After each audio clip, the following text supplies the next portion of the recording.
네, 묵상간증 천국이 그들의 것임이라입니다. 어려서부터 교회를 다녔지만 내 죄를 깨닫지 못해 마음이 청결하지 못했던 저는 하나님을 볼 수 없었습니다. 부모님의 잦은 다툼을 보고 자라며 천국에 대한 소망도 하나님이 약속하신 상도 다 남의 이야기같이 들릴 뿐이었습니다. 그러다 저를 행복하게 해줄 것 같은 남편을 만나 불신 결혼을 하고 10년간 하나님을 떠나 살았습니다. 그 우여곡절 끝에 남편과 함께 다시 교회를 찾았습니다. 하지만 저는 내가 아픈 건 무리하게 사업을 벌이고 밤낮으로 일을 시킨 남편 탓이야 라고 원망하며 지옥을 살았습니다. 그런 저를 만나주시려고 참 신랑 되신 주님은 남편의 외도와 가출 사건을 허락하셨습니다. 그러다 제가 하나님을 떠났던 10년 동안 저처럼 애태우며 저를 기다리셨을 주님의 마음을 알게 되었습니다. 가장 신뢰하던 사람에게 배신당한 사건이 축복이 되어 이 땅에 영원한 것이 있는 줄 착각하던 저의 어리석음에서 벗어나 영원한 천국을 소망하게 된 것입니다. 또한 사랑에 줄이고 인정에 목말라 남편을 우상 삼고 과도하게 헌신하고는 상대가 원한 반응을 보이지 않으면 분노하는 저의 모습을 보게 되었습니다. 이후 남편이 여러 악하고 모진 말로 박해할 때마다 집착과 미움에 사로잡힌 저의 모습을 공동체에 나누며 하나님의 위로를 받았습니다. 그 덕에 춥고 외로운 8년의 광야의 길을 은혜로 통과했습니다. 그리고 십자가를 통과하며 얻은 온유함으로 같은 고난에 있는 지체들의 친구가 되어 영적 지경이 넓어지는 복도 받았습니다. 직분자였던 아버지의 실족에도 아들은 믿음의 공동체에 속해 하나님을 찾았고 믿는 자매와의 교제를 통해 영적으로 배부르게 되었습니다. 예배만 드리고 공동체에 나오지 않는 딸과 아직도 세상에 속해 있는 남편을 주님의 긍휼한 시선으로 바라보겠습니다. 남편과 딸이 주님의 품으로 돌아올 그날까지 화평하게 하는 자로 바로 서서 천국을 누리며 하나님의 자녀라 일컬음 받기를 소망합니다. 적용하기: 주일인 오늘 예배 시간에 남편과 딸의 구원을 위해 간절히 기도하겠습니다. 같은 죄인의 입장에서 남편의 연약함을 인정하고 따뜻한 시선으로 대하겠습니다. 네, 이렇게 저를 만나주시려고 참 신랑 되신 예수님은 남편의 외도와 가출 사건을 허락하셨고 10년 동안 돌아오지 않는 자신으로 인해 애태우셨을 주님의 마음을 알게 해 주었다고 하는데요. 이처럼 가장 신뢰하던 사람에게 배신당한 사건이 축복이 되어 영원한 천국을 이렇게 소망하게 되었다라고 고백해주고 있습니다. 네, 오늘은요 마태복음 5장 1절부터 12절까지의 말씀인데요. 1절에 보면 예수께서 무리를 보시고 산에 올라가 앉으시니 제자들이 나온지라 라고 해서요, 마태복음 이 5장부터 7장을 산상수훈이라고 합니다. 즉 예수님이 직접 산에 올라가서 말씀을 설교하신 내용이라고 볼 수 있어요. 이걸 더 구체적으로 말하자면 우리가 구원받은 자라면 이렇게 살아야 된다라는 의미도 되겠지만 또 이렇게 살아가는 자만이 천국에 들어갈 수 있는 자임을 우리가 기억해야 하는 것이죠. 또 산에 올라간 것은요, 마태복음은 모세랑 예수님을 많이 비교를 하거든요. 모세가 십계명 받으러 산에 올라간 것처럼 예수님도 이제는 새로운 말씀의 수여자로 이렇게 산에 올라가십니다. 그리고 우리가 이 말씀을 들으려면 어떻게 해야 되냐? 산에 올라가야 된다라는 거죠. 힘이 들고 숨이 차더라도 산에 올라야 되는데, 이 산에 오른다라는 게 무슨 말이냐면 큐티하고 예배를 사수하는 거, 이게 바로 예수님을 따라 산으로 올라가는 거예요. 그리고 이게 7장까지 계속되거든요. 7장의 결론 부분에 이런 말씀이 있어요. 7장 26절, 27절 보면요, 나의 이 말을 듣고 행하지 아니하는 자는 그 집을 모래 위에 지은 어리석은 사람 같으니 비가 내리고 창수가 나고 바람이 불어 그 집에 부딪힘에 무너져 그 무너짐이 심하니라. 이 예수님의 말씀을, 이거는 취사선택이 아니에요. 여러분들이 듣지 않으면 어떻게 되냐면 결국은 모래 위에 쌓은 집처럼 무너져 내릴 수밖에 없다라는 것을 말씀해주고 있습니다. 그리고요, 이 말씀은 마태복음 4장 25절 어제 말씀해 보면 갈릴리와 데가볼리와 예루살렘과 유다와 요단강 건너편에서 수많은 무리가 따랐다고 했거든요. 여기서 이제 나눠지게 됩니다. 무리냐 제자이냐라고 이렇게 볼 수 있겠죠. 수많은 무리가 따랐지만 제자가 되는 사람들은 소수였다라는 것을 볼 수가 있죠. 이걸 가지고 카일 아이들먼 목사님이 팬이냐 제자이냐라는 책을 썼었잖아요. 그래서 우리도 이 교회는 무리들을 제자화 시켜야 되는 그 역할들을 감당해 나가야 한다라는 것을 볼 수 있어요. 그래서 적용 질문으로는 말씀의 산으로 올라가지 못하게 나를 방해하는 것은 무엇이 있습니까? 또 한 가지 적용 질문은요. 나의 신앙은 무리인가요? 제자인가요? 이 무리라는 말은 여러분들이 여전히 자신을 위해서 사는 예수님의 팬이 아닙니까? 이 말이고요. 제자라는 것은 정말 예수님을 위하여서 살아가는 자를 말하는 것이겠죠. 2절 3절을 보면요. 입을 열어 가르쳐 이르시되, 이제 팔복이 시작되거든요. 3절부터요. 심령이 가난한 자는 복이 있나니 천국이 그들의 것이미요. 이 8가지 복을 예수님이 말씀하십니다. 그래서 팔복은 크게 4개씩 두 묶음으로 묶을 수 있어요.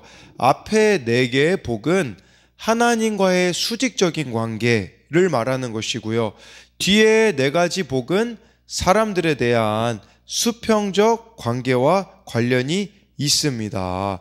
여기서 심령이 가난한 자는 복이 있나니, 이 복이 있나니라는 단어가 행복한 자니, 잘 사는 자니 라는 뜻을 가지고 있어요. 그러니까 이 행복이라는 것이 우리가 생각하는 상태와 느낌과는 하나님이 말씀하시는 것, 예수님이 말씀하시는 것은 거리감이 있다라는 거예요. 세상의 행복과 이렇게 예수님이 말씀하시는 행복은 다르다라는 거죠. 그렇다면 심령이 가난한 자는 무엇이겠습니까?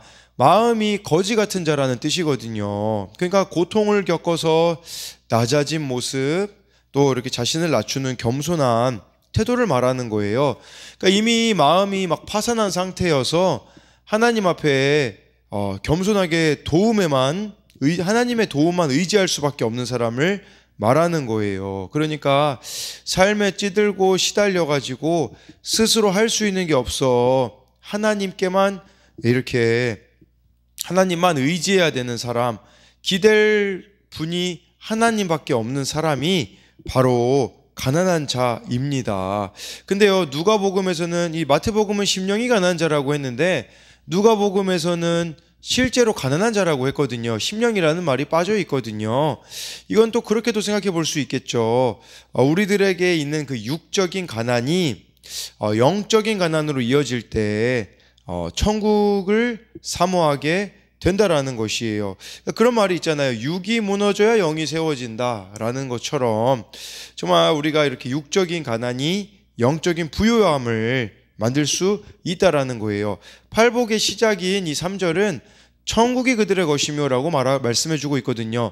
마지막 8번째 복도 천국이 그들의 것이며라고 이렇게 말씀해주고 있습니다.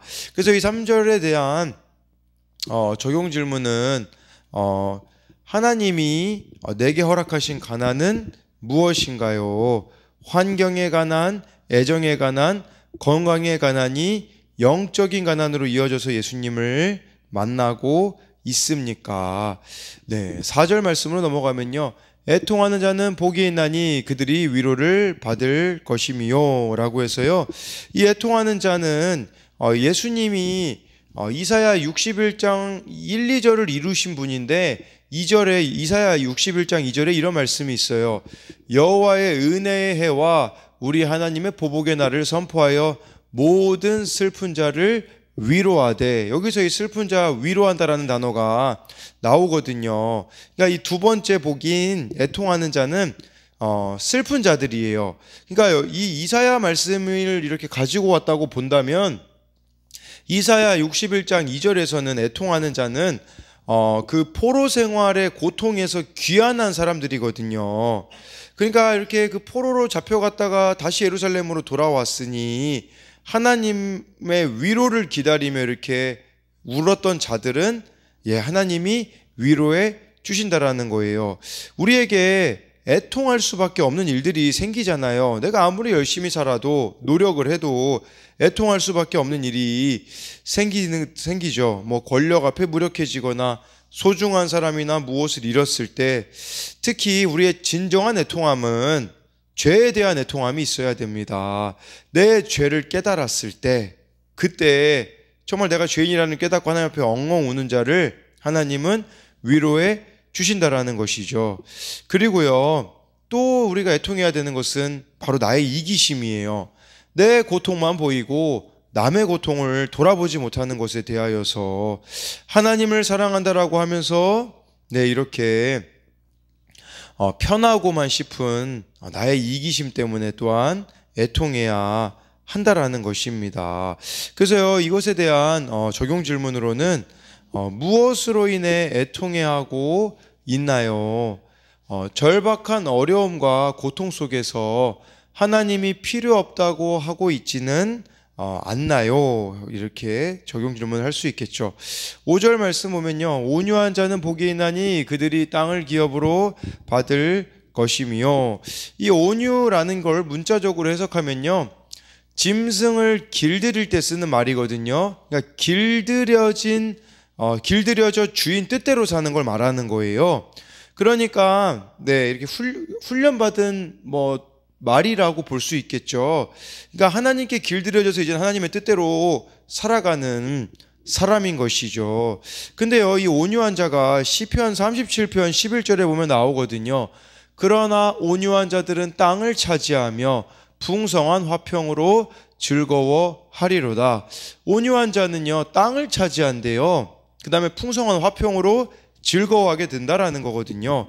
근데 이 온유한 자는 땅을 기업으로 받는다고 이렇게 마태복음 5장 5절에서는 말씀해 주고 있는데, 저는 이게 참 이해가 안 됐거든요. 아니, 그러면 하나님 뜻에 맞춰서 살면 땅을 진짜 하나님이 주시나? 이런 생각이 들었거든요. 근데 이것은 그런 의미가 아니라 이 땅을 즐기는 자가 된다라는 뜻이 있더라고요. 그게 무슨 말이냐면, 우리가 처음 그 주님 만났을 때 세상이 어떻게 보이나요? 아름다워 보이죠. 그걸 말하는 거예요. 온유한 자로 살아가면 이 땅에서 인생이 살만하고 세상이 아름다워 보이게 되어진다라는 것을 말씀해주고 있는 겁니다. 근데요, 이 온유함을 성품으로 하려는 사람이 있어요. 자신의 착함으로 하려는 사람이 있고, 이 온유함이 십자가를 경험한 온유함이 따로 있습니다. 십자가를 경험한 온유함은요, 많은 재주와 은사와 능력과 지위가 있어도 그런 것들을 사용하지 않고 예수님의 능력만 나오도록 하는 게 십자가를 경험한 온유예요. 그래서 누가 나를 판단해도 불편해하지 않고, 억울한 소리를 들어도 나서서 해결하지 않고 기다리는 거예요. 알면서도 속아주는 거고, 나의 능력을 사용할 수 있어도 사용하지 않는 것이 십자가로 처리된 온유함입니다.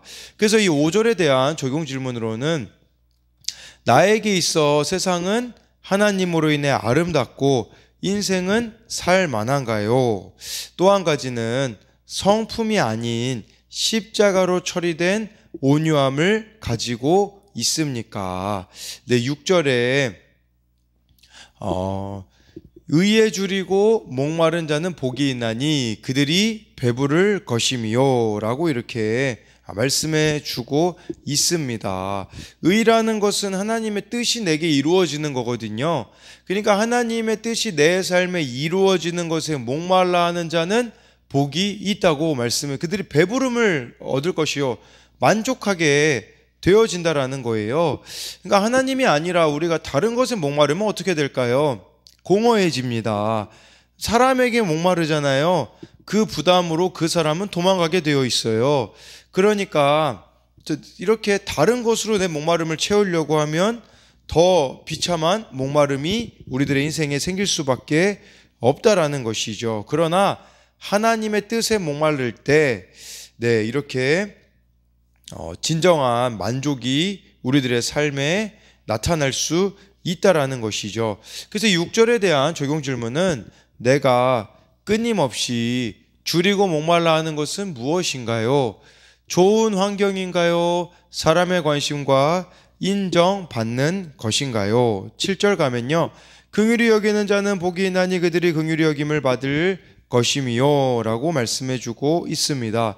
긍휼이라는 말은 창자가 끊어지듯이 아파하는 것을 말합니다. 다른 사람의 아픔에 아파하고 나를 사랑하듯 내 몸을 사랑하듯 이웃을 내 몸과 같이 사랑하는 거죠. 근데요, 중요한 것은요, 내가 하나님과 교제하며 긍휼함을 입어야만 다른 사람을 긍휼히 여길 수가 있다는 사실을 기억해야 됩니다. 하나님 없는 긍휼에는 한계가 따를 수밖에 없는 것이죠.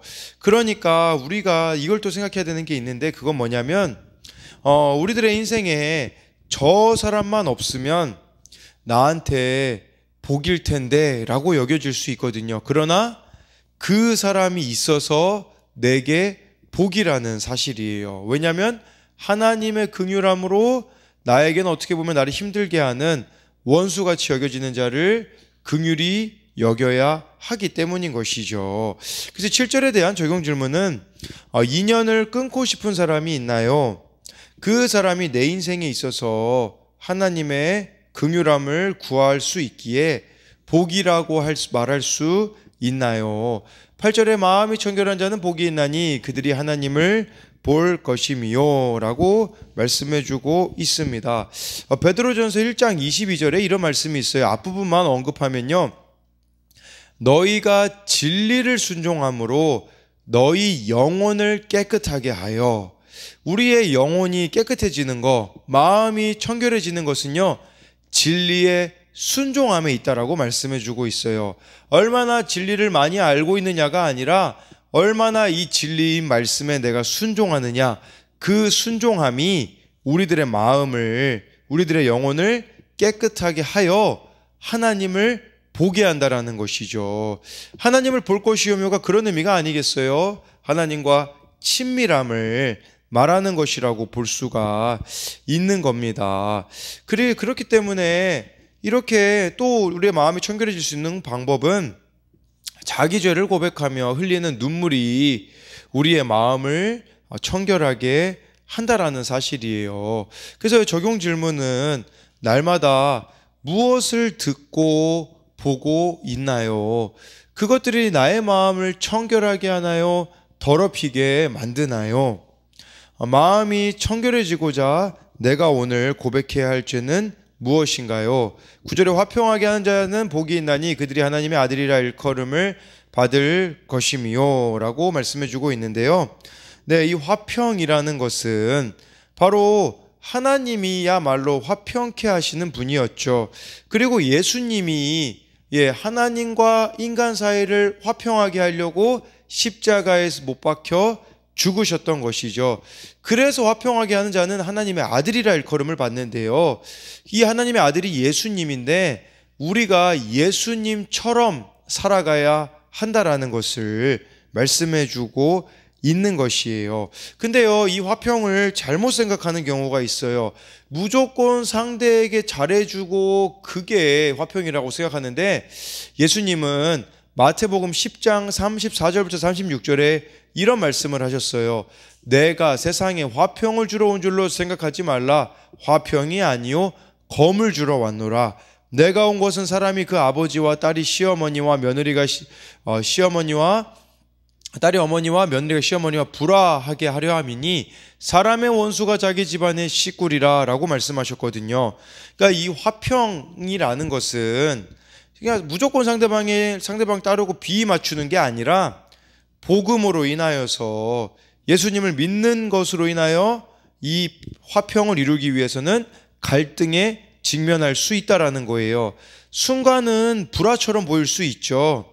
그러나 그것이 진정한 평화로 가는 길이라는 사실이에요. 그렇기 때문에 우리가 십자가 지는 또 적용을 해야 하는 것이겠죠. 그래서 이것에 대한 적용 질문은 나는 하나님 아버지의 어떤 성품을 닮아가고 있나요? 우리가 하나님의 자녀라면 하나님을 닮아야 되는데 어느 모습이 내가 닮았냐라는 거죠. 예수님으로 인한 평화를 누리기 위해 내가 갈등에 직면해야 하는 것은 무엇인가요? 복음이 증거되기 위해서는 갈등이라는 것을 직면해야 되는데 내가 그게 무서워서 회피하고 있는 것이 무엇이 있냐라는 것이죠. 10절부터 12절은 여덟 번째 복을 이렇게 설명해 주는 게 11절 12절이라고 볼 수 있거든요. 의를 위하여 박해를 받는 자는 복이 나니 천국이 그들의 것임이라. 나로 말미암아 너희를 욕하고 박해하고 거짓으로 너희를 거슬려 모든 악한 말을 할 때 너희에게 복이 있나니 기뻐하고 즐거워하라. 하늘에서 너희의 상이 큼이라. 너희 전에 있던 선지자들도 이같이 박해하였느니라. 네, 의를 위하여서, 즉 하나님의 뜻을 위하여서 살다가 어려움 당하는 자, 이 박해라는 게 피팍이죠. 왜냐하면 세상과 다른 방식으로 살기 때문에 주어지는 거죠. 왜 예수님이 십자가에서 죽으셨습니까? 아주 간단해요. 이 세상과 정반대로 사셨기 때문이라는 거죠. 그 예수님을 따라가고 닮아간다면 우리도 이 세상의 가치와 반대로 살아가야 한다라는 것을 말씀해 주고 있습니다. 그러니까 이제 팔복이 마지막 이게 여덟 번째 복이잖아요. 천국이 그들의 것임이라. 아까 시작 그 심령이 가난한 자도 천국이 그들의 것임이야 하고 마지막도 천국이 그들의 것임이라라는 것은요. 팔복의 시작과 끝은 천국입니다. 예수님의 방식으로 세상을 사는 것이 천국을 이 땅에서 천국을 내 마음에 누리며 살아가는 길이라는 것을 잊어서는 안 되는 것이죠. 마지막으로 이것에 대한 적용 질문은 나는 천국 방식으로 살아가나요? 아니면 이 세상의 방식으로 살아가고 있나요? 예수님으로 인하여 겪은 어려움이 나에게 있습니까? 해서 이 팔복을 이루신 분이 예수님이기에 우리도 예수님을 닮아가는, 그래서 기복이 아니라 팔복을 이루는 인생이 되는 저와 여러분들이 되기를 소망합니다.